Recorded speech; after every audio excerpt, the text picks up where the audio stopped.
This is Kentucky's Voice Radio, covering the latest state and local issues with Tom Fallbush, Bob Scott, and Jim Waters.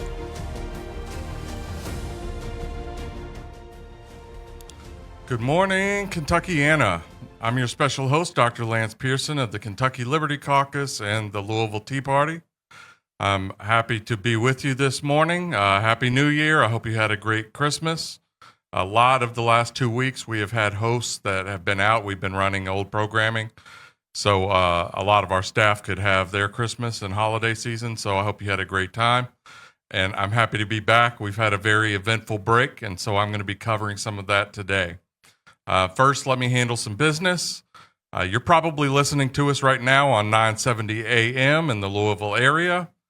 We are also live streaming on both YouTube and Facebook. If you go to the Kentucky's Voice channel, especially on YouTube, go ahead and hit subscribe to that channel so that you can be updated every time we post new video.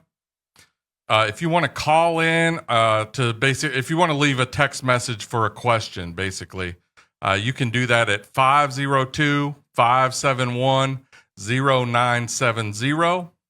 I also want to remind you that we are a listener-supported ministry / radio program / podcast, a lot of slashes in there. If you want to support our efforts, please do that at kyvoice.org. You go to your web browser and just type in kyvoice.org. There will be a button on there that allows you to donate to our ministry. Also, you can text GIVE to 502-571-0970, and basically a pop-up will happen on your phone, so you can click on that and give through that method also. Okay, we have a pretty interesting show, I think. I'm stepping a little bit outside of what I normally do. We normally cover just Kentucky, maybe a tiny bit of national politics. A lot of this show, I want to deal with some international issues. And in particular, I want to talk a lot about Venezuela today. So our show is divided into 5 segments. This is the first of those. The next 3, probably, I'm going to just basically give you a primer on the U.S.'s relationship with Venezuela, basically what happened over the last weekend, when the U.S. basically extracted the president of Venezuela through a very impressive military feat, but we'll talk about some of the geopolitical consequences of that action. And so if you've been wondering, what are we even doing in Venezuela? What's the reason that, what sparked this off? We're going to cover in great detail the U.S.'s relationship with Venezuela, Venezuela's relationship to its neighbors, and also to Russia and China, and how the U.S.'s action is likely to impact those situations. So if you've been wondering what's going on there, stick with us over the next couple of segments. I also want to address the beginning of the Kentucky State Legislature, which is known as the General Assembly. The long session in even years, which we are coming into, the long session, the General Assembly, the Kentucky Legislature meets for 60 days. They basically meet almost every day from now until the middle of April. Basically, sometime around tax filing day is the last day of session. In the odd years, which we just passed out of, they only meet 30 of those days. So we are going to go through just basically what's the calendar look like, what are some of the hot topics that are involved, and I want to do a special plug for a big event that's happening at the end of this week on Friday by 4 p.m. Eastern, I believe. The filing deadline. If you want to run for office in the state of Kentucky, or who knows, if you want to run for the U.S. Senate or a U.S. House seat, you have to have that filing in by Friday. And especially for local races, I want to encourage our listeners to get involved. If you have somebody that you think would be good as a public servant in political office, it doesn't take as much money as you think it does. It also doesn't take quite as much effort as you think it does. We need citizens to get involved if we want our politics to improve. So join us after the break. We'll talk about Venezuela, and thank you for joining us on Kentucky's Voice. Now, back to Kentucky's Voice Radio, online at kyvoice.org. Welcome back on Kentucky's Voice. I'm your special host, Dr. Lance Pearson with the Kentucky Liberty Caucus and the Louisville Tea Party. If you want to find the website for the Kentucky Liberty Caucus, that's kylibertycaucus.com, and you spell caucus C-A-U-C-U-S.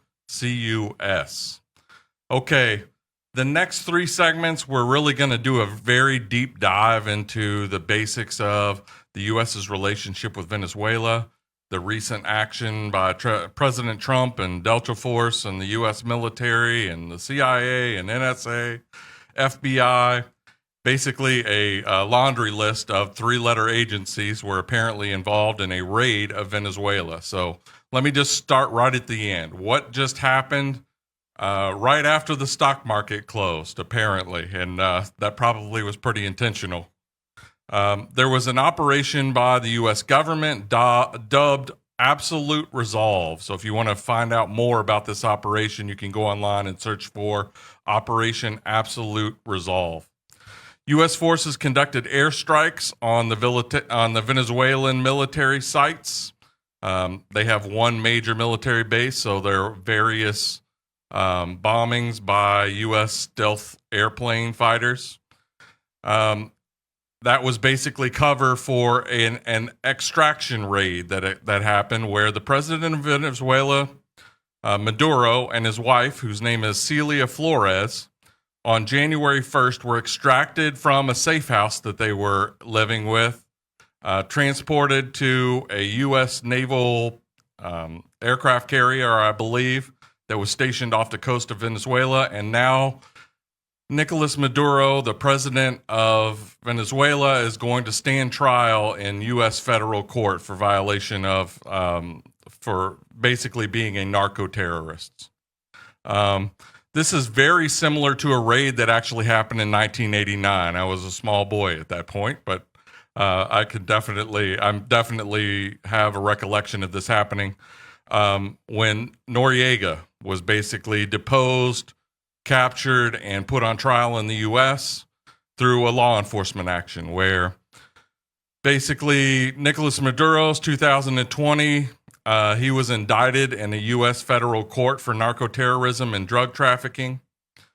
Basically, Delta Force, SEAL teams, and drones were involved in this operation that targeted the capital city of Caracas in Venezuela.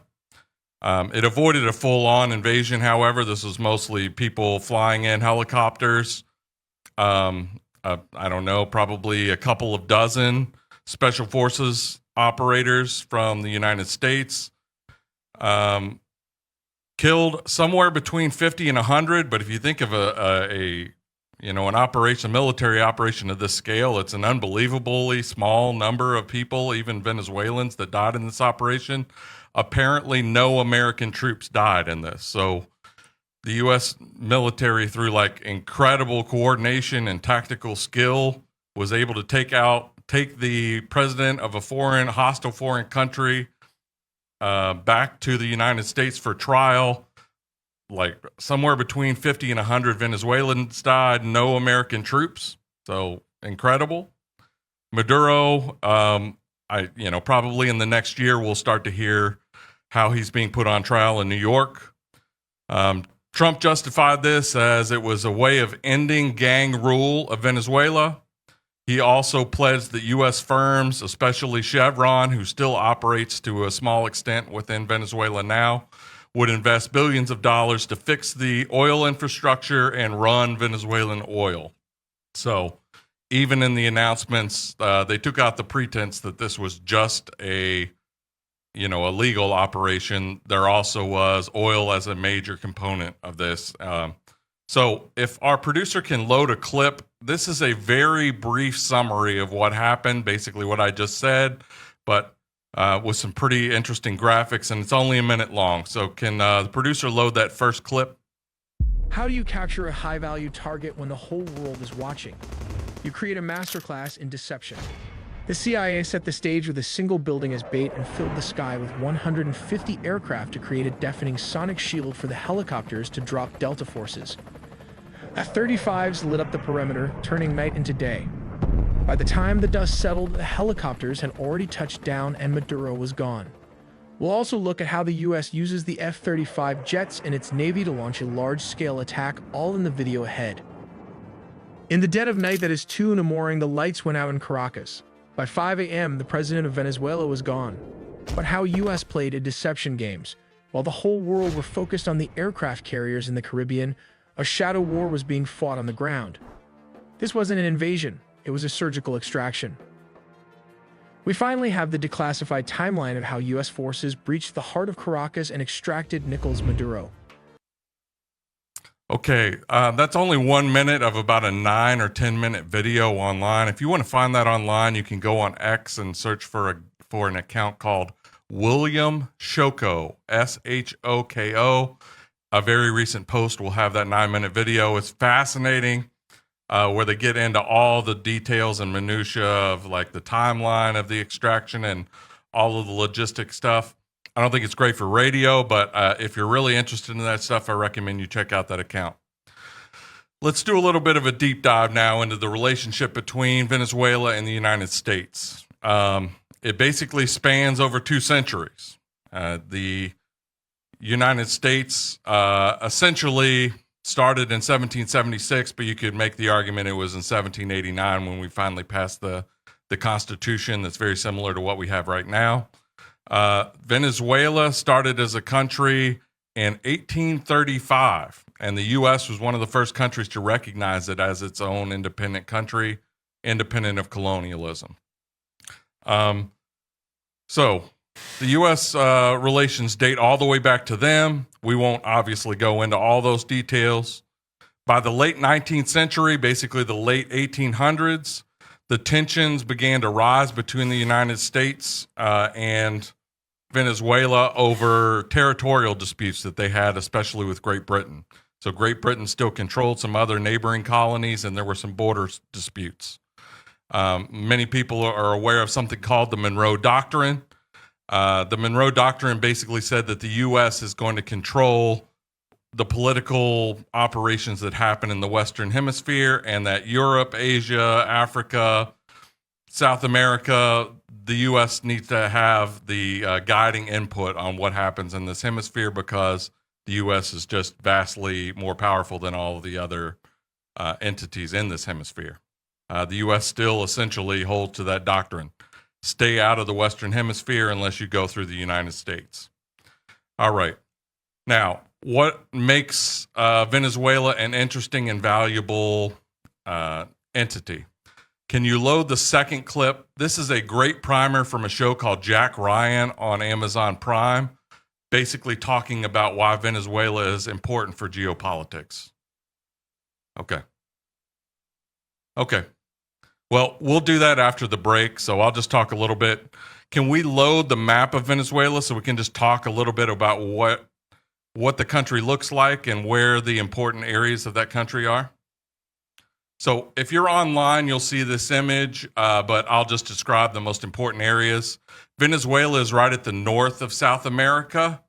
It is essentially, it's about 1/3 bigger than the state of Texas. So we think of Texas as a really large state. It's the second largest, right behind Alaska in terms of overall land area. Venezuela is actually quite a large country. It's basically 1/3 bigger than the state of Texas. It also has 28.5 million residents or so. That also would put it as basically the second or third biggest state. So it's about 9/10 the population size of Texas. So we're basically dealing with an area that somewhat parallels Texas. It also has some other parallels to Texas in that it's a petro state. It produces a ton of oil. That's the major industry there.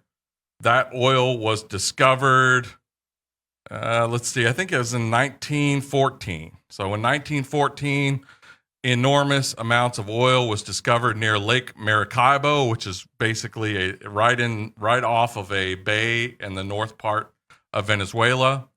It turned out that wasn't even the biggest oil reserves that they had. There's another part called the Orinoco Basin. It's basically in the middle of the country, kind of horizontally. That area has basically the largest oil reserves in the entire world, even bigger than Saudi Arabia. So we think of Saudi Arabia as producing all the world's oil. That's obviously not true. In fact, the United States produces the most oil of any country in the world. But as far as the reserves that are still in the ground, Venezuela has more oil than any country in the entire world. Now, the problem is they basically have dropped the amount of oil that they are extracting because of various reasons. One is the lack of technical expertise. The U.S. basically pulled out of Venezuela's oil industry, which it had largely built up after there was a revolution that nationalized all of that oil industry, and the U.S. in response to some of that, and later on after Maduro took power, the U.S. imposed sanctions that basically kept them from producing as much oil as they normally did. We'll continue this story right after the break. I hope this was interesting. Join us afterward. Are you ready to stand for truth? Kentucky is at a crossroads, and we need voices that won't back down. This is your moment to rise, speak up, and be part of a movement that's changing the narrative in the Commonwealth. Kentucky's voice is calling on bold citizen journalists, fearless editors, and those unafraid to speak truth in the public square. Volunteer, intern, contribute. Scan the QR code or visit kyvoice.org to join the fight. This is more than media. This is your moment. You are Kentucky's voice.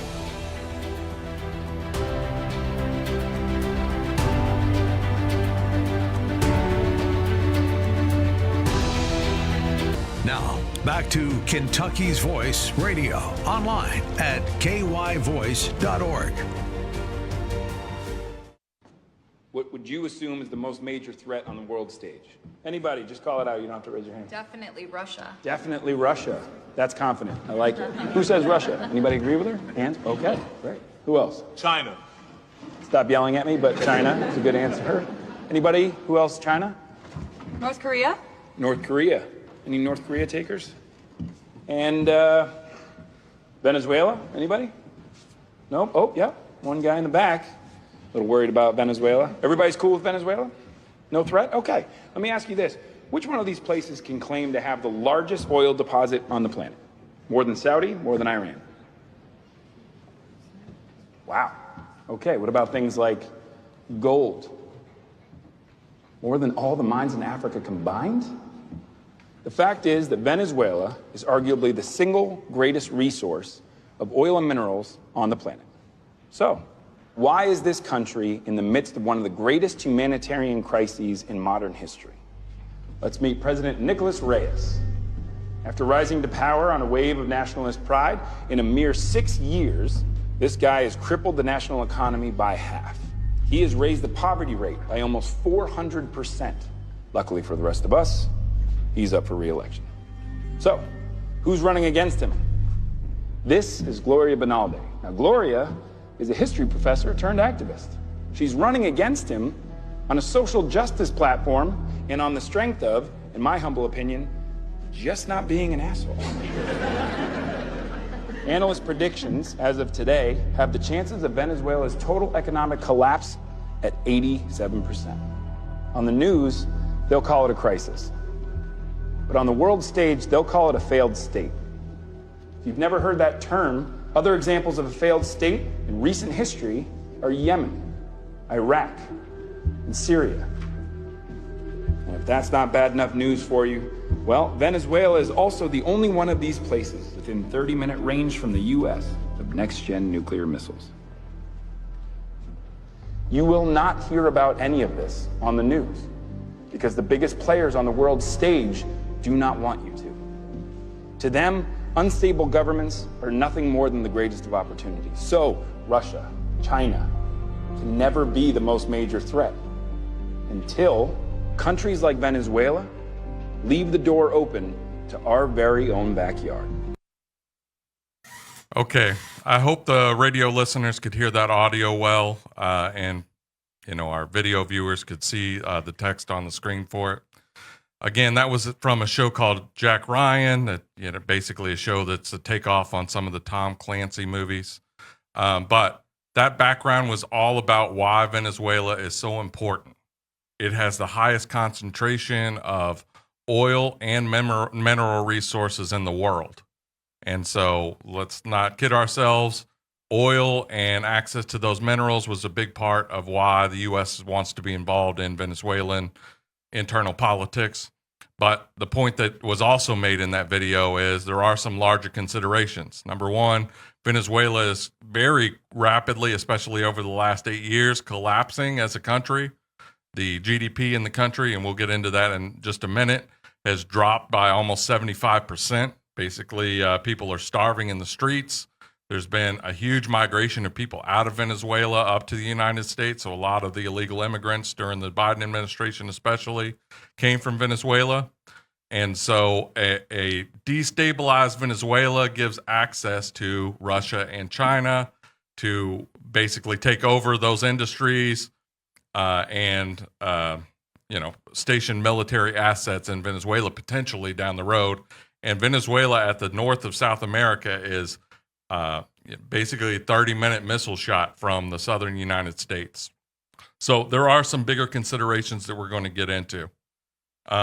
The first, I just want to put a pin in how important the amount of oil and the amount of resources that Venezuela has is. And so can we put up the next clip? I mean, the next image. So the people on the radio can't see this, obviously, but it's how much oil is still in the ground as far as proven reserves of oil in the world. And so on the far left of the graph with the most oil is Venezuela. On the far right, and it's only on the far right of this graph because the U.S. is the 9th largest in terms of the amount of oil that is proven in the world. However, again, the United States is the biggest producer of oil because we basically are extracting it as quick as we can, and there have been radical advances in the ability to extract oil through technological advances like fracking that have led to the U.S. becoming the global leader in oil production. Okay. Nevertheless, the fact that the U.S. is the biggest producer of oil does not mean that we are not importing oil. We are importing quite a bit of oil, in fact.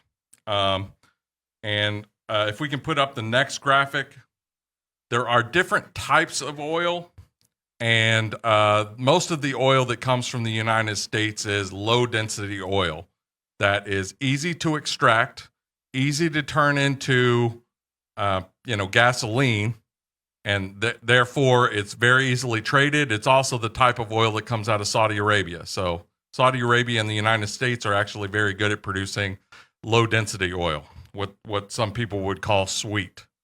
We don't want to get into all those details. However, other types of oil, we think of oil as only one thing, but there are actually various types of oil. The type of oil that comes out of Venezuela and also the type of oil that comes out of Russia and Canada is high density, what they call sour oil. So basically, the oil that comes out of most of the United States and what we call shale deposits is low density. It's high density. It's almost like tar. So like a tar pit is the type of oil that comes out of Canada and Venezuela. Now, that tar pit type of oil is very important for making certain types of products. So not just gasoline, but especially diesel gasoline is much more easily produced from that very thick oil. It's also important for things like asphalt, so fuel oil and asphalt in particular. So many people, I'm sure, don't even know that the asphalt that they drive their car over is actually a product of petroleum, so of oil. And in particular, it's a byproduct of the type of very dense oil that was found in Venezuela and in Canada. So if we can put up that graphic of Canada versus Venezuela oil production, the U.S., probably the graphic before, if you have that one. If not, that's okay. Yeah. So basically, since about 2005, the U.S. was importing about the same amount of oil from Venezuela and Canada. Over the past 2 decades, however, that has shifted. We are now importing somewhere around 60% of all of the imported oil that the U.S. imports from Canada, and it's like 5% or less that we are importing from Venezuela. So the fact that we would be able to get the same type of oil that we are getting from Canada instead from Venezuela, and also, if we go 2 graphics ahead, or the one that has the U.S. map with the refineries, the one with the red for our producer. Perfect. So if you see this on video, that's fantastic. But if not, I can just describe it.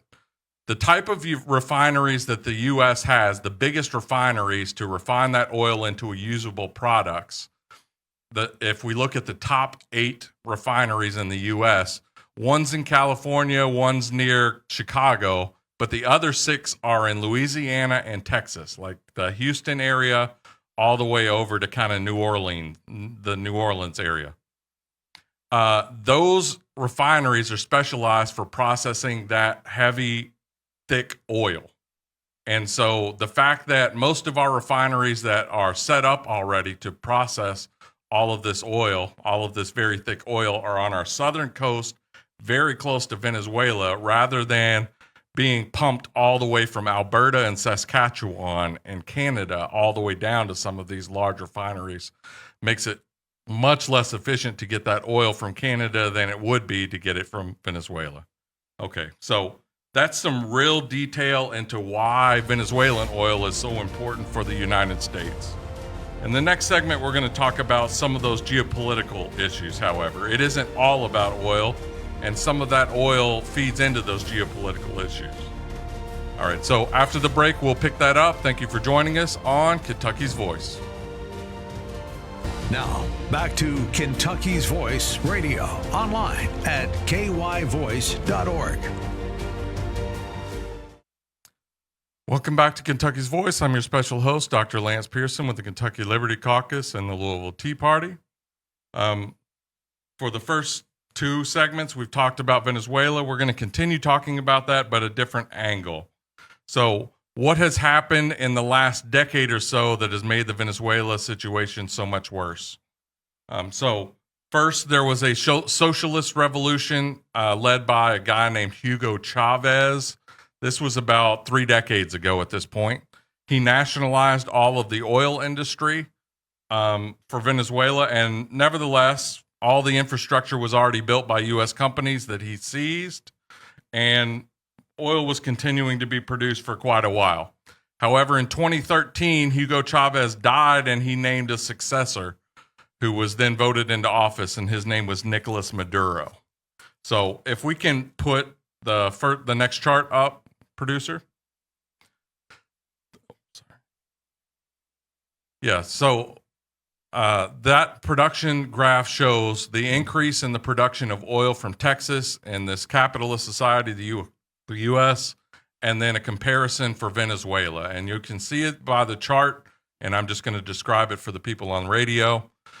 From about 2020, when fracking took off in the U.S., the oil production of Texas went from about 1 million barrels per day all the way up to now 5 million barrels per day just from the state of Texas.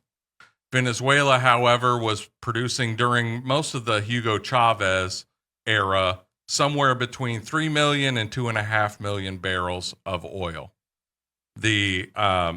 After Maduro took over and the infrastructure that had been put in place by U.S. oil companies basically started to break down, and the U.S. had imposed sanctions that prevented them from getting repair equipment, and it prevented the U.S. from participating in the oil industry.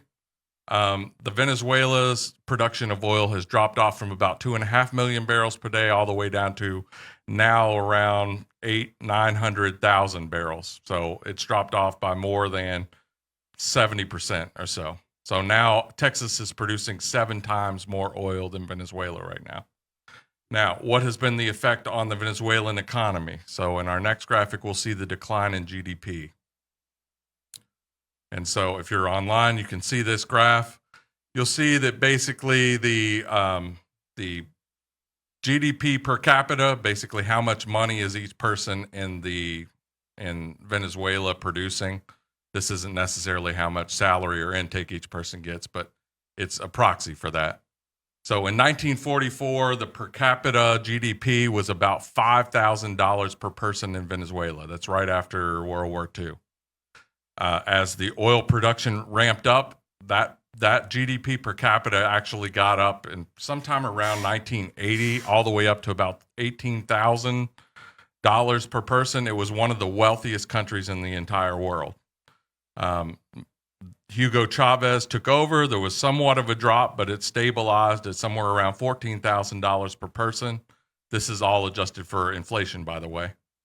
And then when Nicolas Maduro took over in 2013, there was a precipitous drop in the GDP per person, basically a collapse of the entire Venezuelan economy, mostly due to the collapse of the oil industry. Sanctions by the United States, but also a lack of technical know-how in the oil industry, and basically the inability to sell their oil to anybody but maybe Cuba and China. Venezuela to this day basically provides about 5% of the oil to China. The result, however, has been a drop in that GDP per capita all the way back to those 1944 levels. So from $18,000 per person to $5,000 per person on average. And so that's the reason that you've seen those clips online probably a year or two ago of people having to eat cats and dogs. They didn't have any food. They were raiding any sort of grocery stocks. Basically, not only were they not producing their own food, they weren't able to sell their oil to anybody. They also weren't even producing that oil, even if they could sell it. And there was basically a collapse in the economy from somewhere around 2013 onward, and it was only getting worse. Now, in response to that collapse in the economy, you might imagine Venezuela, even though it's a socialist country, they do have elections. The question is how fair are those elections? So you can imagine as the economy collapsed, Maduro did not become a particularly popular politician, even though he continued to win elections. In 2015, the opposition party, which is more a liberal democratic type of opposition, they actually won 2/3 of the legislature of Venezuela. In response to that, however, Maduro basically decided that he was going to create a power that the Constitution had given him of Venezuela. He was going to create a separate legislature that was stocked with people that were supportive of him. So he lost an election in the legislature, and so he created his own legislature that would rubber stamp anything that he wanted to do. As a response, the opposition boycotted some of the next elections, like the 2018 presidential election there. Eventually, however, there was an election in which an opposition leader named Maria Machado. So in that video that we showed of Jack Ryan, they had some fake names, but those two people were really Nicolas Maduro, and the woman that was running against him was Maria Machado. She was very likely going to win that. She won in the primary. And basically Maduro had the Supreme Court rule her ineligible to run for that office. So the opposition leaders basically protested. They decided that they weren't, if she wasn't going to be able to run, most of them wouldn't run. And they backed another candidate by a name of Amundo Gonzalez. He, in the exit polling in that election, he basically had 70% of the vote to 30% for Maduro.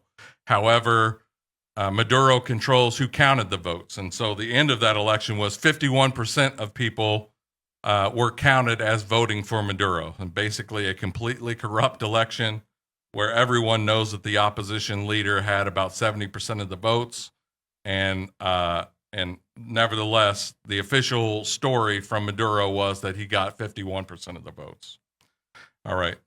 The result is basically that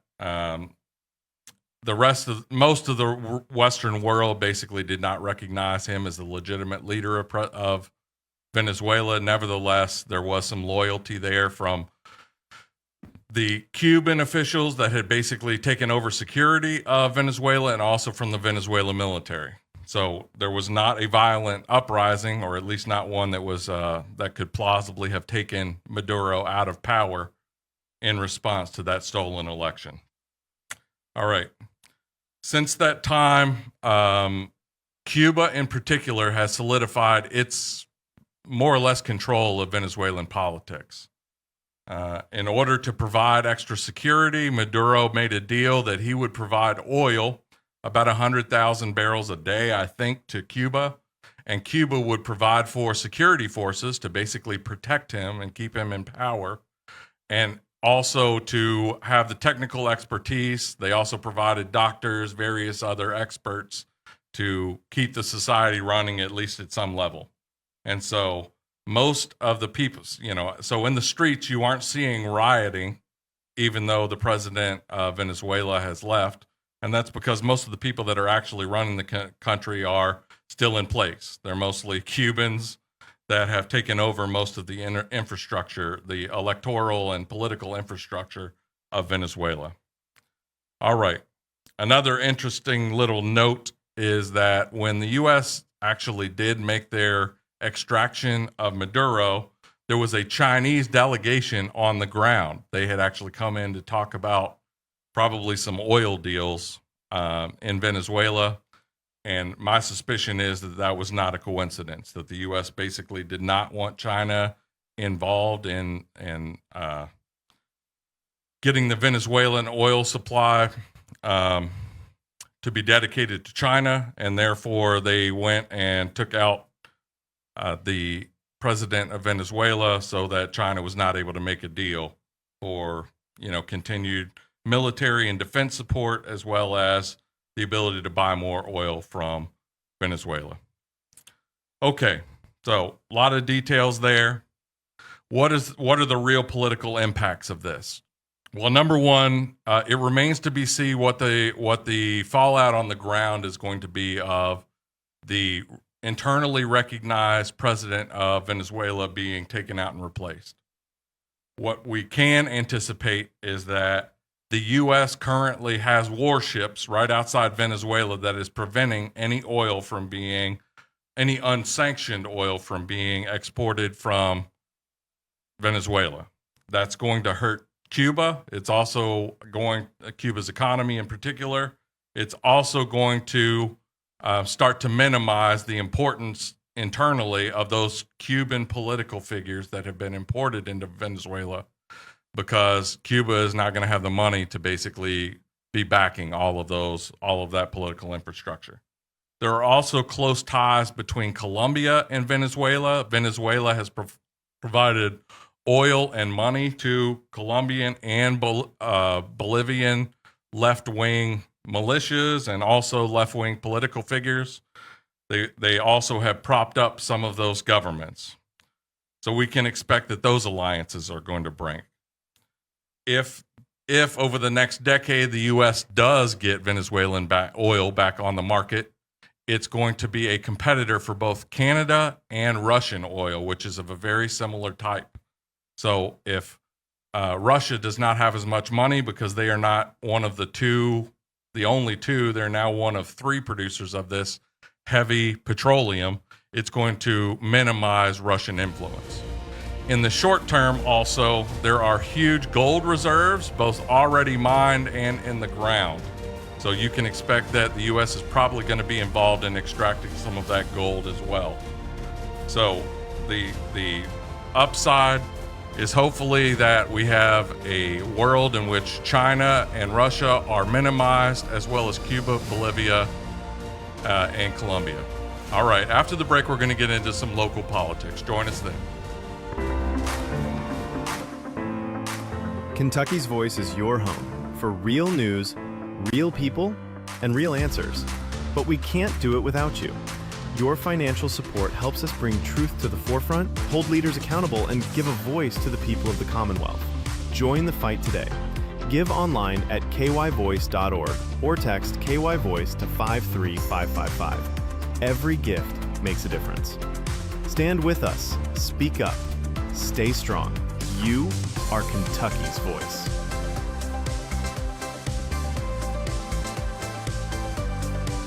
Now, back to Kentucky's Voice Radio, online at kyvoice.org.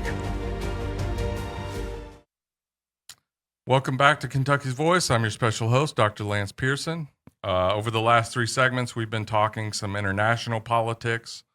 Basically, the U.S. extracted the sitting president of Venezuela. They have taken him to New York, where he will stand trial for being a drug trafficker and narco-terrorist.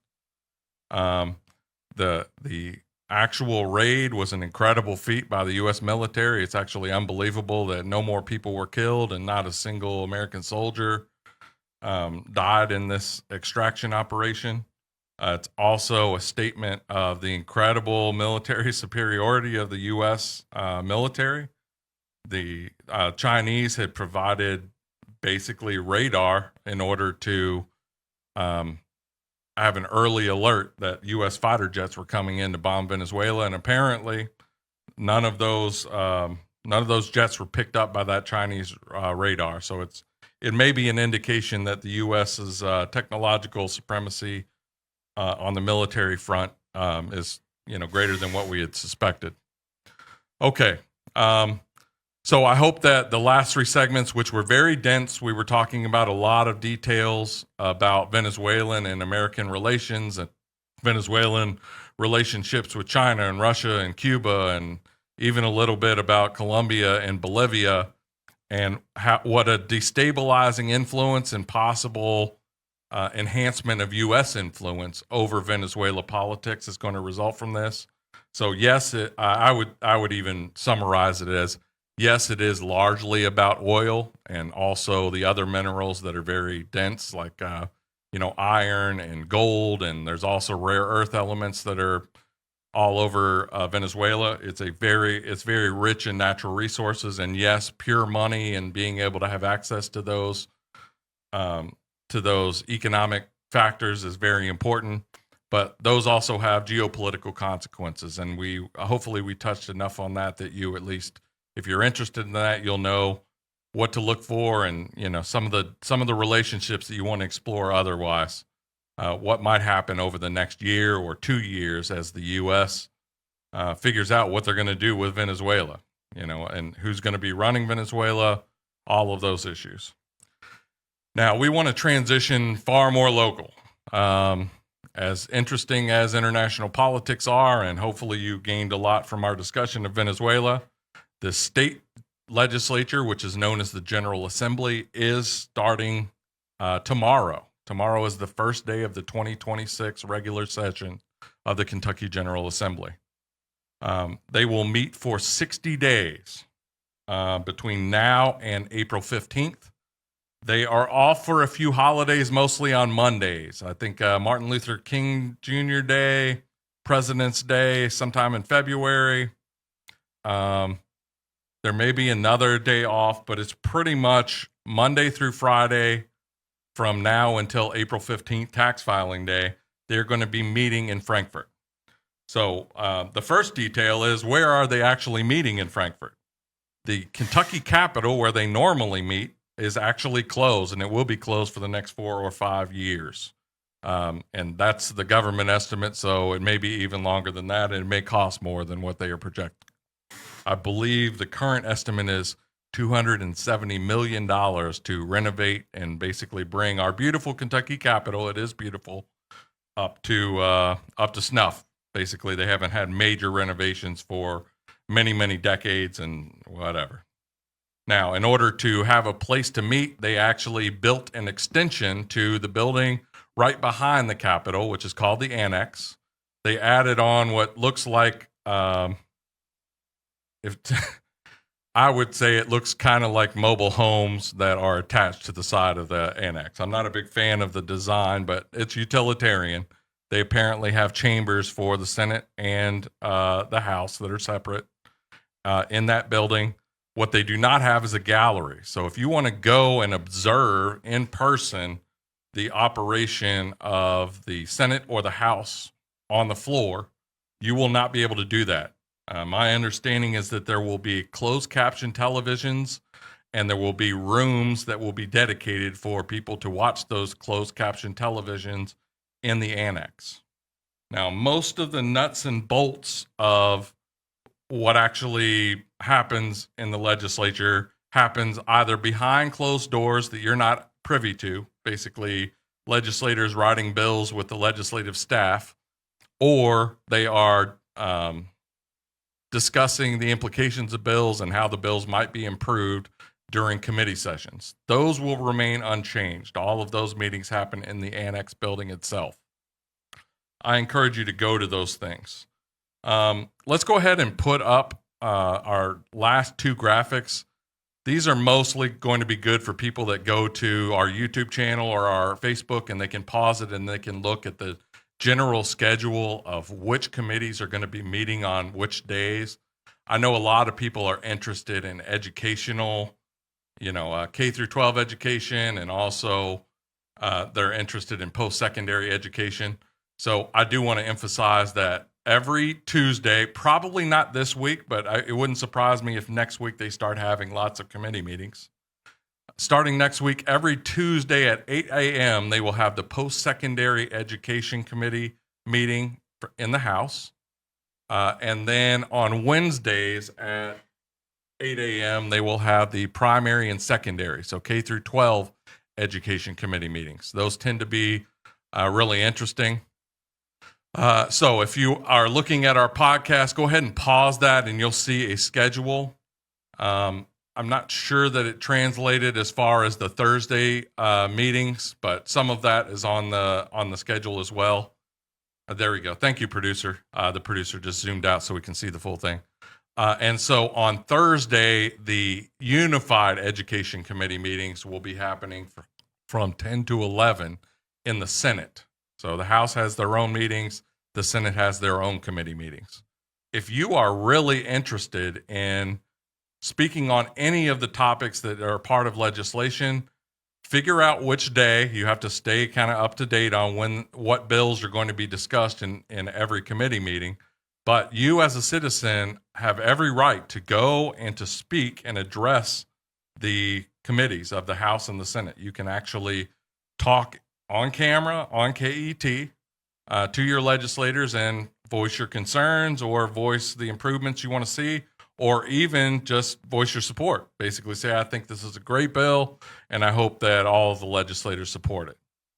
So you basically just need to show up at the time. I would get there at least 10 or 15 minutes early to make sure that you get a seat, but there's a sign-in sheet, and you are able to go and address the committees.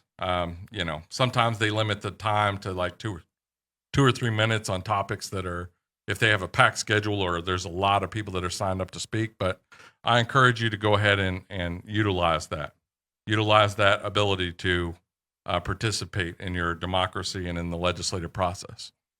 I do want to emphasize again that the filing deadline, if you want to run for office, if you're wanting to run for the Kentucky House, all of those elections will be happening this year.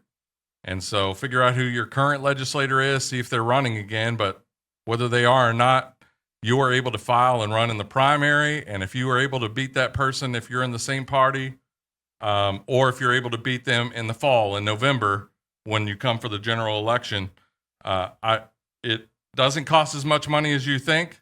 It does require some sweat, but if you think that it's beyond your capabilities, I will assure you that it isn't. We just need more people to basically participate in the political process. So I want to encourage our listeners, anybody that's really interested in politics or wants to do their civic duty of trying to run for office, they need to get 2 signatures from people that are in their party that are notarized on the official paperwork and file those House or Senate race those documents with the Secretary of State in Frankfurt. If you want to run for local office, like a magistrate, a judge executive, a county clerk, a lot of those elections are going to be happening also this cycle. So I encourage you to run for those offices as well. Those are kind of county level positions. They probably don't require quite as much money, But if you have a network of friends that are willing to knock doors for you, you actually, I think, have a chance in many of these races. Okay, some other dates that are important in this calendar that I want to make you aware of. If you want to get a bill filed, you will need to convince a legislator to file that bill for you and to draft it with the Legislative Research Council, the LRC, basically some lawyers that are hired by the legislature to help the legislators themselves draft bills. They will need to get that in by March 1st. There is a self-imposed deadline that the Senate will not vote on any bills that are filed after March 1st. 2 days later is the House, the Kentucky House deadline, their self-imposed deadline they won't talk about bills that are filed after that. Now, if leadership wants a bill to be presented, they will file what are called shell bills. They are basically just a placeholder, and they will committee substitute or file amendments to get whatever legislation that leadership wants to have voted on. Those are not meaningful deadlines for them. They just will slip that in the last week right before the veto session. Okay. The last day to pass bills before that veto happens is on April 1st. So the bills need to be filed by March 1st. The votes have to happen in both chambers, and they need to clear both chambers so that the governor is not able to overrule them and just basically strike them from law. They need to be passed by April 1st, and a lot of votes will happen in that last week. That's where the biggest action happens. So that last week and the week before, that's where the real action happens. Okay, that veto break happens between April 2nd and April 13th. Then the legislators come back in on the 14th and 15th of April, and they basically overrule anything that the governor decides that he doesn't want in law. I also want to have a big mention that this is a budget year. The most important bill that will be filed will be HB 1. It will come out of the House, and it will basically determine where the tens of billions of dollars of state funds over the next 2 years will be allocated. Now, those bills tend to be multiple hundreds of pages long and very hard to process, but if there's a project that you are passionate about getting state money for or state money being pulled from, talk to your legislators really in January, because that's where most of those details get hashed out on the budget. Okay, so I encourage you again to file for office. We need more people participating, and I thank you for your time. Thanks for joining us on Kentucky's Voice. I'm your host, Dr. Lance Pearson.